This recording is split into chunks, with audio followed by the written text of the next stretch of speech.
Semicolon বিরতিকাল কতক্ষণ? এখানে কয়েকটা অপশন আমরা দেখতে পাচ্ছি আর কি। এক বলতে যে সময় লাগে, এক বলা দ্বিগুণ সময় 1 সেকেন্ড। তো শুধুমাত্র সেমিকোলন না, অন্যান্য বিরাম চিহ্ন সম্পর্কে আমরা যদি কিছুটা জেনে নিই তাহলে আমাদের জন্য সুবিধা আর কি, যেগুলো থেকে প্রশ্ন আসে বা আসতে পারে। তারপর আছে যে সমুদ্র হিমাচল কোন সমাসের উদাহরণ? 6 মাস আমাদের সব থেকে ভয়ের জায়গা আর কি, তাই না? কিন্তু পরীক্ষার হলে তো হচ্ছে এই সমাস আসছে দেখে ভয় পেয়ে পরীক্ষা বাতিল করে আসাও যাবে না। আমাদেরকে খুব সহজভাবে শিখতে হবে আর কি, আর এটাও শেখানো হবে যখন সমাজের বিস্তারিত ক্লাস করানো হবে। তো এখন আমরা দেখি যে সমুদ্র হিমাচল, এটার যদি হ্যাশ বাক্য করি তাহলে কি হচ্ছে যে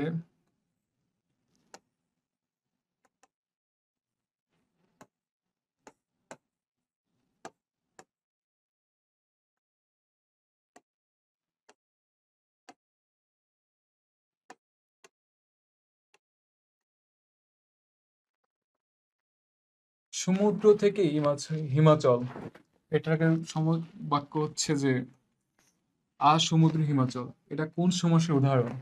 তোমার একটা গেস করতে হবে।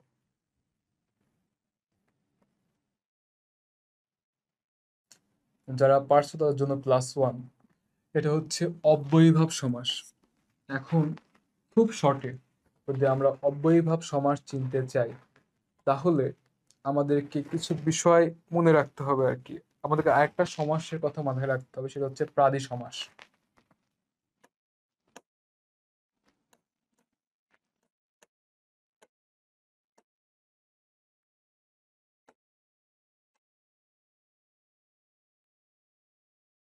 হ্যাঁ, তো প্রাদি প্রাদি সমাসের সাথে আর 7টা উপসর্গ আছে আর কি।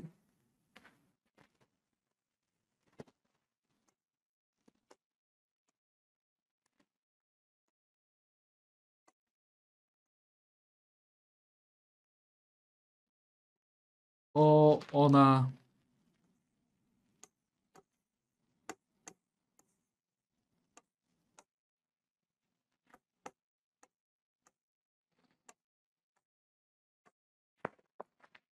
এখানে যে 7টা উপসর্গ আছে আর কি, আর পাদি সমাস বাদে অন্য কোনো উপসর্গ যোগে যদি আমরা কোনো এরকম উদাহরণ দেখি আর কি, তাহলে সেটা হচ্ছে আমাদের অব্যয়ীভাব সমাস। সিম্পলি মনে রাখার একটা কৌশল।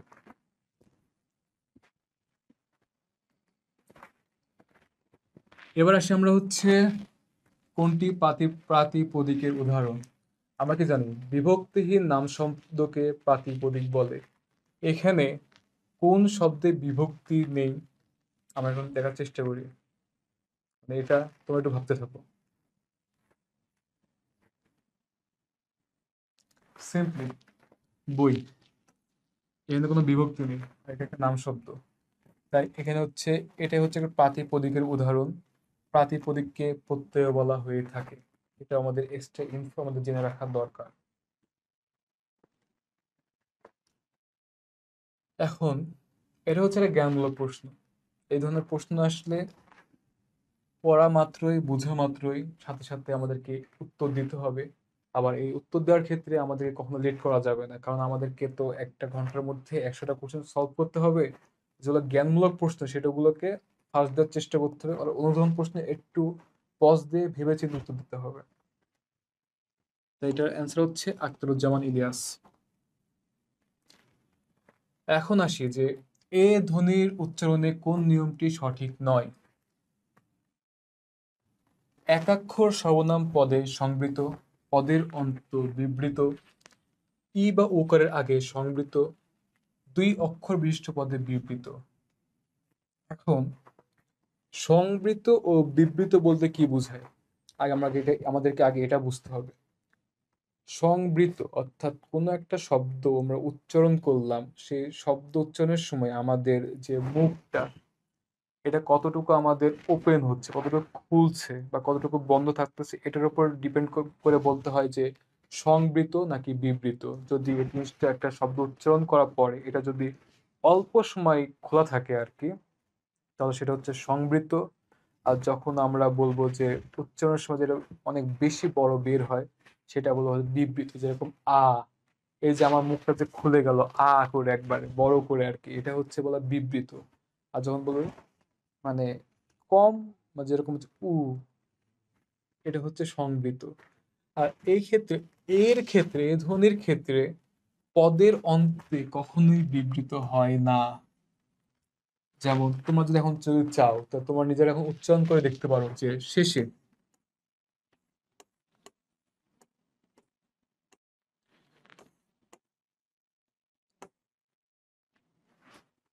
ঠিক এই ক্ষেত্রে কি তোমার মনে হচ্ছে যে এই জায়গাটাতে তোমার মুখটা খুব খুলে যাচ্ছে শেষে, এরকম তো হচ্ছে না, শেষে মুখটা হচ্ছে সবসময় কি হচ্ছে, সংবৃত হচ্ছে। তাই এ ধ্বনির উচ্চারণে কোন নিয়মটি সঠিক না, এক্ষেত্রে উত্তরটা হবে যে পদের অন্তে বিবৃত। পদের অন্তে এ ধ্বনির উচ্চারণটা সবসময় সংবৃত হয়ে থাকে। যখন আমরা উচ্চারণ নিয়ে পড়াশোনা করব বিস্তারিত ভাবে, তখন এই বিষয়গুলোকে আরো বেশি ভালোভাবে ব্যাখ্যা করা হবে।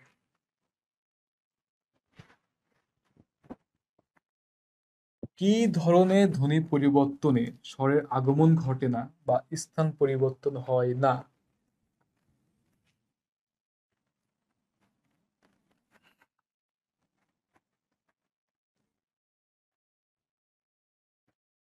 বলো, এটা হচ্ছে তোমাদের ভাবার জন্য প্রশ্নের উত্তর।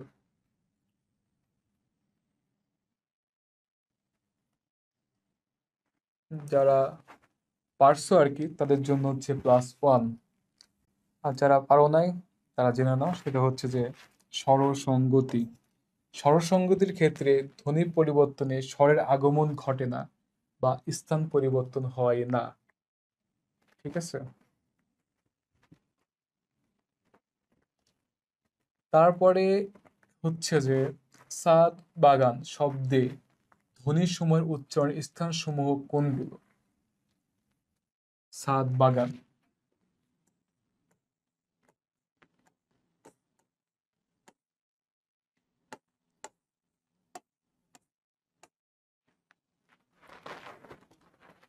কিছুক্ষণ আগে যে শর্টকাট বিষয়টাকে আমি তুলে ধরার চেষ্টা করতেছিলাম, বাট সামহাও তখন আমি ম্যানেজ করতে পারি নাই, কারণ আমার ইংরেজির দুর্বলতার কারণে। এখন বিষয়টা তোমরা একটু ভালোভাবে দেখে নাও আর কি। এখানে ছাদ বাগানে কি কি ধ্বনি আছে, কি কি বর্ণ আছে, সেই বিষয়গুলো আমরা দেখি আর কি। এখানে সবগুলো হচ্ছে ব্যঞ্জন বর্ণের ক্ষেত্রে ছ, দ, ব, গ, ন। এখন ক, খ, গ, ঘ, ঙ, চ, ছ, জ, ঝ, ঞ, ত, থ, দ, ধ, ন, ট, ঠ, ড, ঢ, মূর্ধন্য।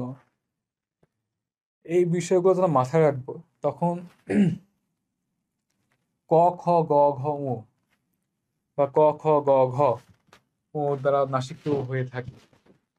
তো ক, খ, গ, ঘ যদি থাকে তাহলে সেটা হচ্ছে কণ্ঠ হয়। আচ্ছা, তো ক, খ, গ, ঘ এটা হচ্ছে যদি থাকে তাহলে কণ্ঠ হচ্ছে তাহলে গ, কণ্ঠ, কারণ হচ্ছে ক, খ, ঙ। ক থাকলে কণ্ঠ, আর কণ্ঠের মধ্যে আছে হচ্ছে আমাদের গ। তারপরে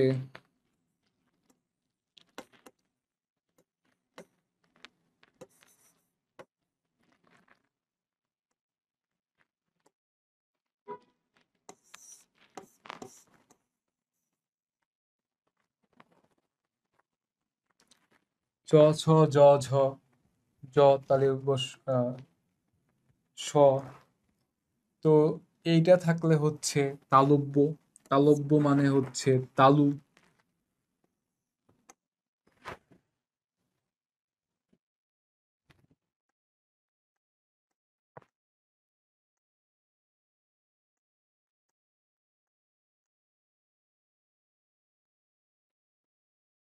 তাহলে এখানে ছ আছে, তাহলে চ, ছ, জ, ঝ থাকলে আমরা কি জানি এটা হচ্ছে তালব্য বর্ণ, বা এর উচ্চারণ স্থান হচ্ছে তালু।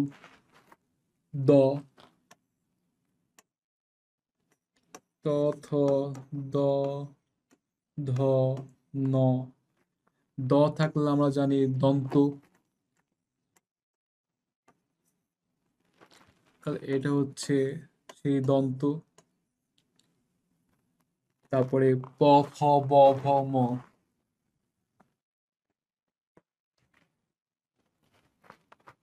তারপর হচ্ছে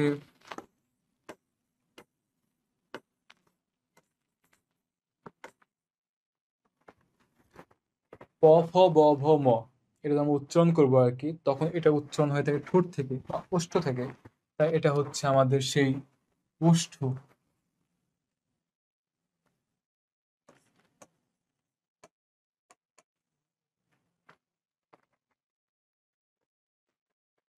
আবার এখানে যদি আমরা দেখে থাকি আর কি, ত, থ, দ, ধ, ন, এই নটাও এখানে আছে, তার মানে এটা কি দন্ত।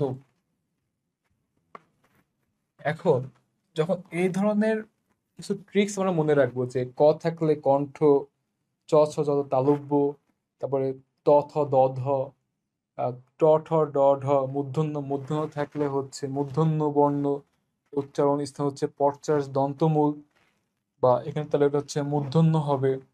আবার যেগুলো ত, থ, দ, ধ, ন, অর্থাৎ ত, থ, দ, ধ, ন আছে, দ থাকলে হবে হচ্ছে দন্তবর্ণ বা অগ্রদন্তমূল, সেটা উচ্চারণ স্থান। তো দতে দন্ত, কতে কণ্ঠ, চ, ছ, জ, ঝ, এটা হচ্ছে তালব্য। আর হচ্ছে ওষ্ঠ, প, ফ, ব, ভ, ম, আমার যে ঠোঁট মিলতেছে এটা হচ্ছে ওষ্ঠ। তো সেই জিনিসটা মাথায় রাখলে আমাদের এই উত্তর করাটা খুবই ইজি হয়ে যাবে। আর পরীক্ষার হলে তো আমরা এত সময় পাবো না যে আমরা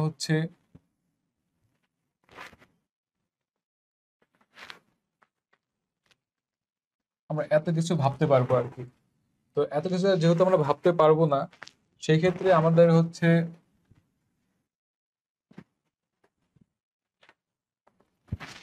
এই ধরনের প্রশ্নের ক্ষেত্রে আমাদেরকে দেখতে হবে হচ্ছে কিছু জিনিস আমাদেরকে শুরুতেই ম্যাচ করার চেষ্টা করা লাগবে। যেমন এখানে আছে যে ছাদ বাগান শব্দ, আমরা কি জানি ত, থ, দ, ধ, ন। এই নটা মানে হচ্ছে দন্তমূল বা দন্ত উচ্চারণের স্থানগুলো আর কি। তো এই ক্ষেত্রে প্রত্যেকটা শব্দের শেষে দন্তকে আছে, সবগুলাই তো হচ্ছে কণ্ঠ, তাই না? তাহলে ক, খ, গ, ঘ এগুলো বাদে কি কখনো কণ্ঠ থেকে আর উচ্চারণ হবে? হয় না। তাহলে তিনটা অপশন আগেই বাদ। তাহলে আমরা যদি এটা দেখে রাখি, তাহলে এটা আমাদের খুব শর্টকাটে আমরা অ্যান্সারটা বাহির করতে পারবো। আর যদি তারপর যদি কনফিউশন লাগে, তাহলে আমরা মিলাতে পারবো আর কি, যে চ, ছ, জ, ঝ এটা হচ্ছে তালু, দ আছে দন্ত, প, ফ, ব, ব, ম থেকে থাকে ওষ্ঠ, ওষ্ঠ আছে। আর ক, খ, গ, ঘ, গ আছে কণ্ঠের মধ্যে, ত, থ, দ, দ আছে দন্তের মধ্যে। তো এই উচ্চারণ স্থান থেকে প্রশ্ন আসে। তাই এই বিষয় সম্পর্কে আমাদের খুব ক্লিয়ার এবং কনসিয়াস ধারণা থাকাই লাগবে। এবার আমরা দেখি যে বাংলা সাহিত্যের প্রথম সার্থক নাটক কোনটি।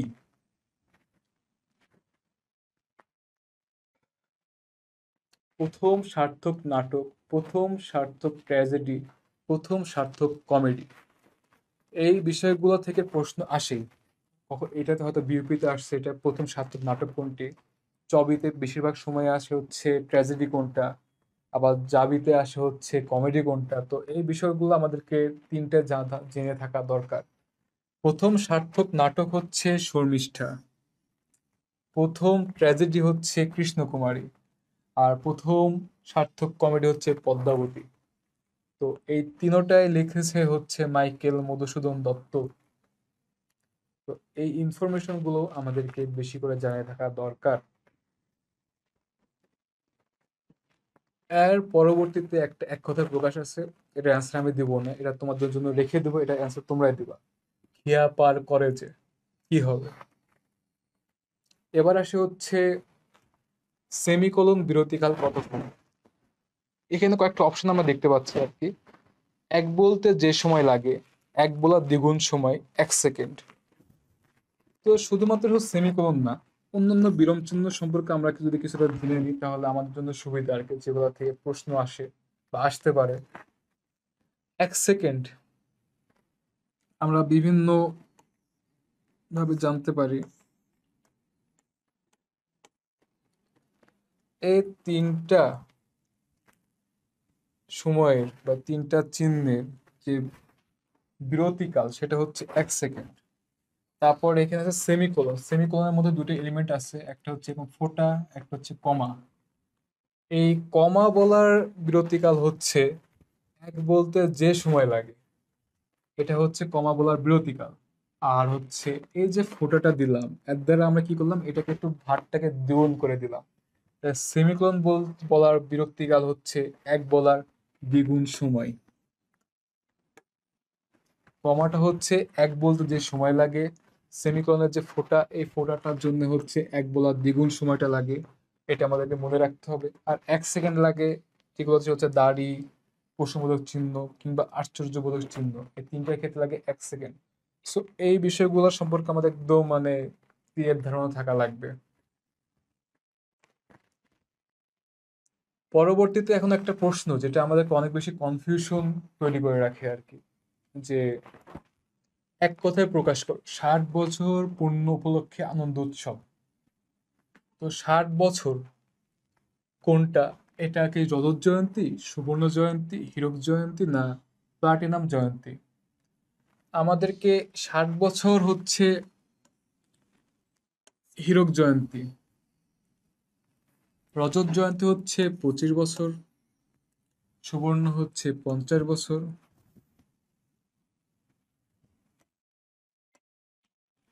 আর প্লাটিনাম হচ্ছে 75 বছর। তো এই বিষয়গুলো আমাদেরকে জেনে থাকা লাগবে। শুধুমাত্র 60 বছর না, 25 বছর পূর্ণ বছর পূর্ণ উপলক্ষে আনন্দ উৎসবটা কি, আবার হচ্ছে 50 বছর পূর্ণ উপলক্ষে আনন্দ উৎসবটা কি, আবার 75 বছর পূর্ণ উপলক্ষে আনন্দ উৎসবটা কি, এই বিষয়গুলো আমাদেরকে জেনে থাকা লাগবে। এরপরে হচ্ছে নিচের কোন শব্দদ্বয়ের মূর্ধন্য ষ কোনো নিয়ম অনুসারে হয়নি?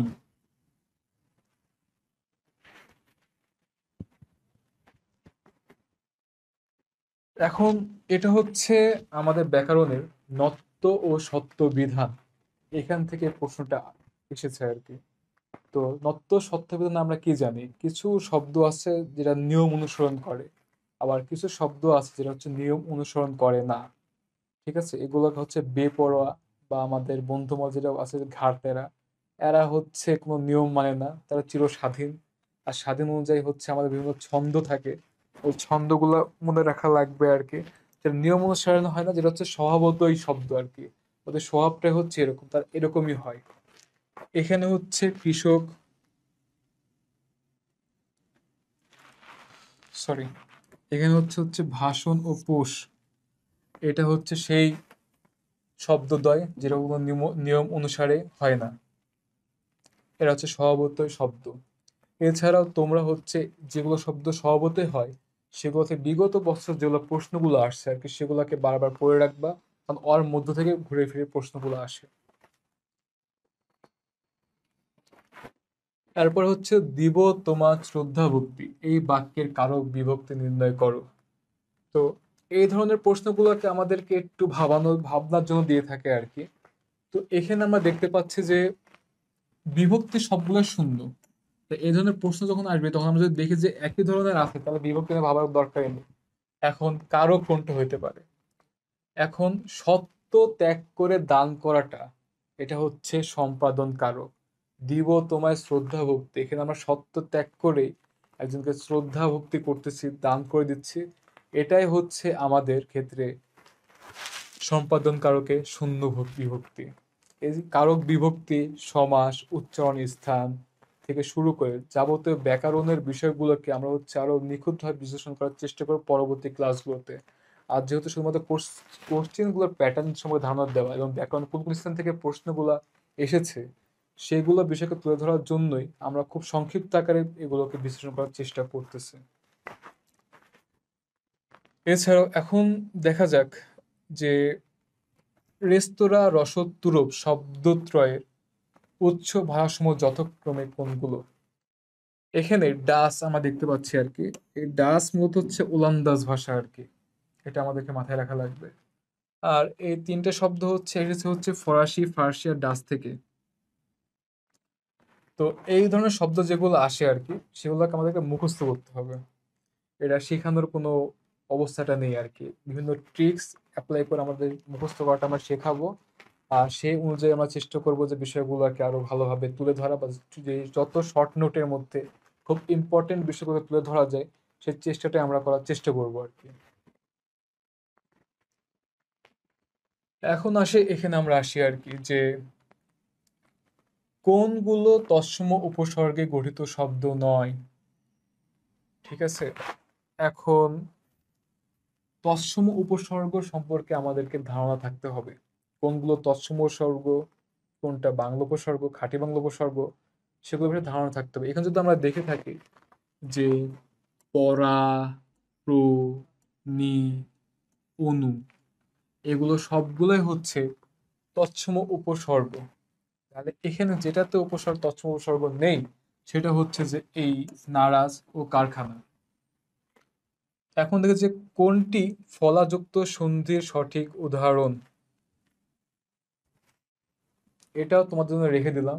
এটার অ্যান্সারটা তোমরা দিবা।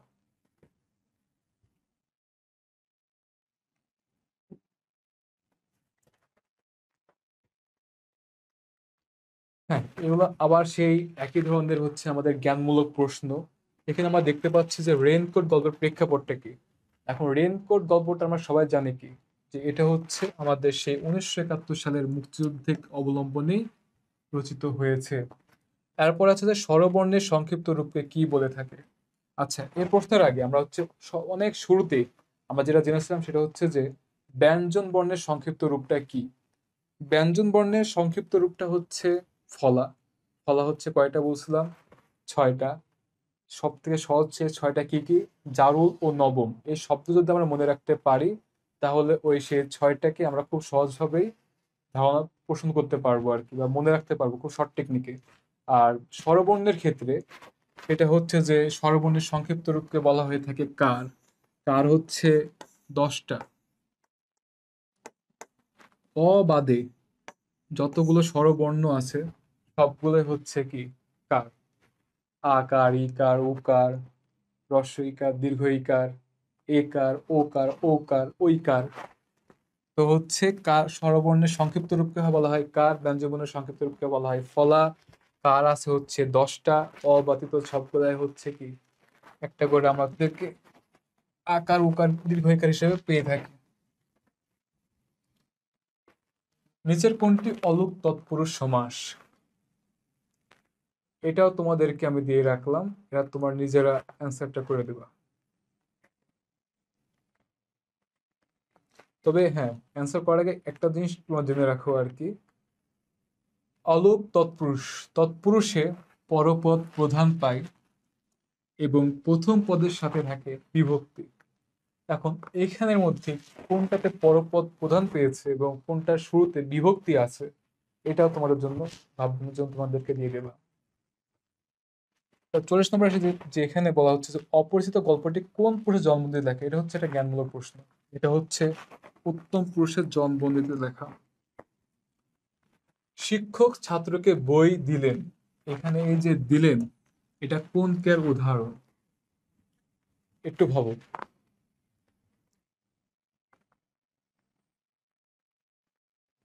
যারা পারছো তাদের জন্য +1।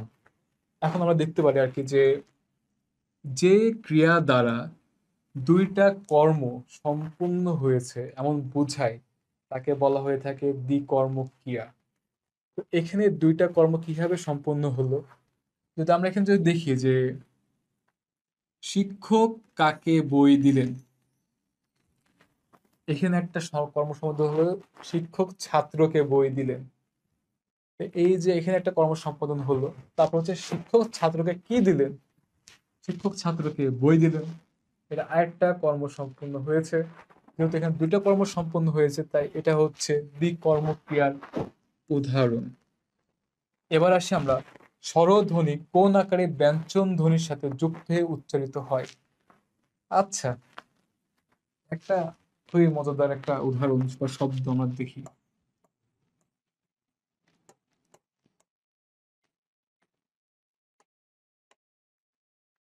প্রেমিকা। এখানে ক, ম, প, তাই না? এটা হচ্ছে কি, সবগুলো কি ব্যঞ্জন ধ্বনি। ব্যঞ্জন ধ্বনির আগে কি কি আছে আর কি এখানে? এ কার, অস্বইকার, আকার। তো এখানে স্বরধ্বনি এখানে কোন আকারে ব্যঞ্জন ধ্বনির সাথে উচ্চারিত হচ্ছে? সংক্ষিপ্ত আকারে। তো এই সংক্ষিপ্ত আকারে কেন উচ্চারিত হচ্ছে? কারণ আমরা কি জানি, স্বরবর্ণের সংক্ষিপ্ত রূপটাই হচ্ছে কি কার। আর ব্যঞ্জন ধ্বনির সাথে থেকে আমরা খুব সহজভাবে দেখতে পারতেছি যে হচ্ছে ব্যঞ্জন ধ্বনির সাথে স্বরধ্বনি এই সংক্ষিপ্ত আকারে কিন্তু উচ্চারিত হচ্ছে।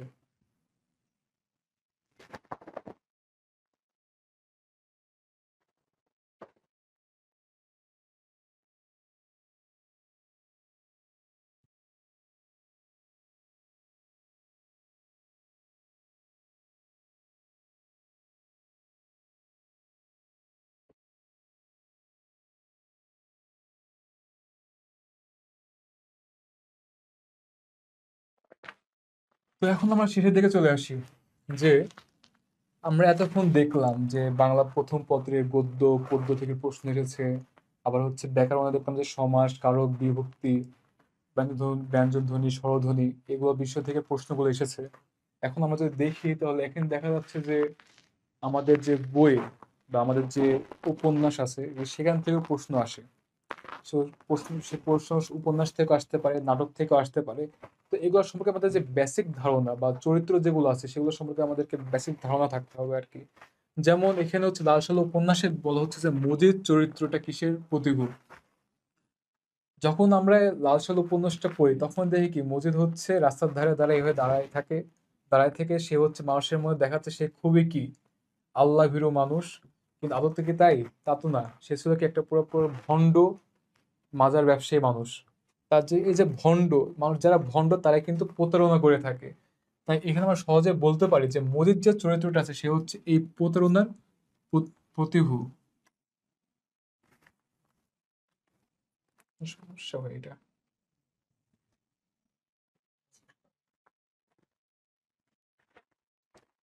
তো এখন এছাড়াও দেখতে হচ্ছে মাসি পিসি গল্পটি প্রথম কোন পত্রিকায় প্রকাশিত। এই যে প্রথমে বলছিলাম আর কি যে এই ধরনের প্রশ্নগুলো থেকে আমাদের এগুলো জানা থাকা দরকার যে এগুলো লেখককে, কোথায় প্রকাশিত হয়েছে, এই গল্পের যে মূল চরিত্রটা কারা বা কোনগুলো, এগুলো বিষয় সম্পর্কে আমাদের ধারণা থাকতে হবে। অর্থাৎ যখন আমরা কোনো গদ্য পড়বো সেগুলোর ক্ষেত্রে কিন্তু আমরা এই বিষয়গুলো সম্পর্কে মোটামুটি একটা ধারণা থাকলেও হবে, বা কিন্তু সেটাকে ক্লিয়ার থাকতে হবে যেন আমাদের কোনো প্যাচ লাগিয়ে না ফেলি। আর যেহেতু বিভিন্ন প্রকাশিত ক্ষেত্রে পত্রিকার নাম অনেকবার এসেছে, তো সেই নামগুলোর ক্ষেত্রেও কিন্তু আমাদেরকে সচেতন থাকতে হবে। আর মাসি পিসি থেকে অনেকবার প্রশ্ন আসে, তাই এটা তো কোনো ভুল করাই যাবে না। এটা হচ্ছে সেই পূর্বাশা পত্রিকায় প্রকাশিত হয়েছিল আর কি। তারপর নিচের কোনটি বাংলা ভাষার বিবর্তনের সঠিক ক্রম? যখন আমরা বাংলা ভাষার ইতিহাস নিয়ে যখন বিস্তারিত আলোচনা করব তখন আমরা দেখতে পাবো যে কিভাবে বাংলা ভাষাটা কোন ভাষা থেকে ধাপে ধাপে ধাপে ধাপে এসেছে। এখানে যদি আমরা শর্টকাটে দেখি তো সেটা হচ্ছে যে বাংলা ভাষাটা ইন্দো ইউরোপীয় ভাষা থেকে ইন্দো ইরানীয় মাধ্যম দিয়ে আমাদের এই উপমহাদেশে অর্থাৎ ভারতীয় আর্য থেকে প্রাকৃত, প্রাকৃত থেকে আমাদের আজকের এই বাংলা ভাষাটা এসেছে। তার বয়স হয়েছে কিন্তু বুদ্ধি পাকেনি, এটা কোন বাক্য? এখানে দেখি যে এটা সরল বাক্য কি হয়ে থাকে, একদম খুব সহজ ভাবে আমি ভাত খাই। এখানে মাঝে টাঝে কোনো কিছু থাকে না। আবার যেটা থাকে আর কি যে জটিল বাক্য কোনগুলা, জটিল বাক্যের ক্ষেত্রে সব থেকে সহজ উপায় চেনার ক্ষেত্রে সেটা হচ্ছে যে যিনি, তিনি, যা, তা, যে, সে, এগুলো উচ্চারণ থাকে আর কি। আর যেগুলো হচ্ছে যৌগিক বাক্য সেগুলোর ক্ষেত্রে কিন্তু এই ধরনের এবং, কিন্তু, যদি, এগুলা বিষয়গুলো যুক্ত হয়ে থাকে। তাহলে আমরা এই ধরনের যখন যখন দেখবো আর কি অব্যয়টা আছে তখন আর সহজে বুঝে নেব এটা, এগুলো বাক্য হচ্ছে এক ধরনের যৌগিক বাক্য। এবার হচ্ছে আসি যে নিচের কোনটি মাইকেল মধুসূদনের কাব্যগ্রন্থ নয়। এখানে এই তিনটাই হচ্ছে মাইকেল মধুসূদন দত্তের কাব্য। এই ধরনের যখন প্রশ্নগুলো আসে যে কাব্য নয় কোনটা বা অনেকগুলো উদাহরণ দিয়ে থাকতেছে, আমাদের ডিসলেক্ট করাটা হচ্ছে সব থেকে মূল ব্যাপার। তো এগুলো যদি আমার মানে বেসিকটা আমাদের ক্লিয়ার থাকে, তাহলে এগুলো আমাদের খুব সহজে আমরা কি করতে পারবো, এগুলো সম্পর্কে আমরা অ্যান্সার গুলো করতে পারবো। আর এগুলো প্রশ্ন দেখে খুব তাড়াহুড়ো করা যাবে না, যেখানে যে কাব্য গ্রন্থ লেখা পড়লাম নয় আছে এটা পড়ি নাই, তো যে কোনো একটা দেখে আমরা দাগিয়ে ফেলি, এই ভুলটা আমরা বারবার করি। এটা যেন আমাদের কখনো না হয়, আমাদের পুরো প্রশ্নটা ভালোভাবে পড়ে তারপর আমরা অ্যান্সার করার চেষ্টাটা করবো। এখানে এখানে হচ্ছে নাট্য শব্দ কোন ধাতু থেকে উদ্ভূত। নাট্য, নাট্য শব্দটা হচ্ছে, এখানে দেখো নট আছে, এখানেও নট আছে, নটের শেষে এখানে কি আছে, একটা হসন্ত আছে। এর সাথে যদি আমরা যোগ করি, তাহলে আমরা পেয়ে যাব এই নাট্য শব্দটি। তাই নাট্য শব্দটা আমাদের এই ধাতু থেকে উদ্ভূত। নিচের কোনটি উপসর্গ যোগে শব্দ গঠিত নয়। এখন হচ্ছে উপসর্গ কোনগুলো, আমাদেরকে প্রথমে সেইগুলো বিষয় সম্পর্কে ধারণা রাখা লাগবে। উপসর্গ, উপসর্গ হচ্ছে প্র, অধি, অতি, এটা হচ্ছে উপসর্গ। আর এখানে যে ভিখারি, এটা হচ্ছে খাঁটি বাংলা শব্দ একটা। তাই এখানে হচ্ছে উপসর্গ যোগে গঠিত শব্দ নয়, হচ্ছে এটা হচ্ছে এই ভিখারি। এবং সর্বশেষ আজকের এই ক্লাসের শেষ প্রশ্ন, সেটা হচ্ছে যে নিচের কোনটি আরবি শব্দ। এই যে আরবি শব্দ, ফার্সি শব্দ, পর্তুগিজ শব্দ, এগুলো থেকে যেগুলো শুধুমাত্র ইম্পর্টেন্ট এগুলো আমাদের মনে রাখার চেষ্টা করবো, কারণ শব্দ তো অনেক আছে, এখন সবগুলো তো মনে রাখা তো পসিবল না। বাট যেগুলো থেকে প্রশ্ন এসেছে বিগত বছরগুলোতে, সেগুলোকে আমরা বারবার রিভাইজ করার চেষ্টা করব। তবে শেষ প্রশ্নটা আমার নাম দিয়ে মনে রাখতে পারো আর কি, যে আনাস ভাই আরবি হালুয়া। যদিও তোমাদেরকে আমি হালুয়া খাওয়াতে পারবো না, তারপরও এখন তোমাদেরকে আপাতত মনে রাখার জন্য মনে রাখতে পারো, জানাস ভাই হালুয়া খাওয়াতে কোন একদিন চেয়েছিল। তো আজকের ক্লাসটা মোটামুটি এখানেই শেষ, যদিও শেষ হয়ে হইল না শেষ। আমাদের পরবর্তী ক্লাসগুলোতে আমাদের খুব ভালোভাবে দেখা হবে, নতুন করে নতুন কিছু বিষয় শেখা হবে, বাংলা গদ্য পদ্য ব্যাকরণ বিষয়গুলোকে বিস্তারিত বিশ্লেষণ করা হবে। তাই আজকের ক্লাস এই পর্যন্তই। সবাই ভালো থেকো, মনোযোগ সহকারে পড়াশোনা করো।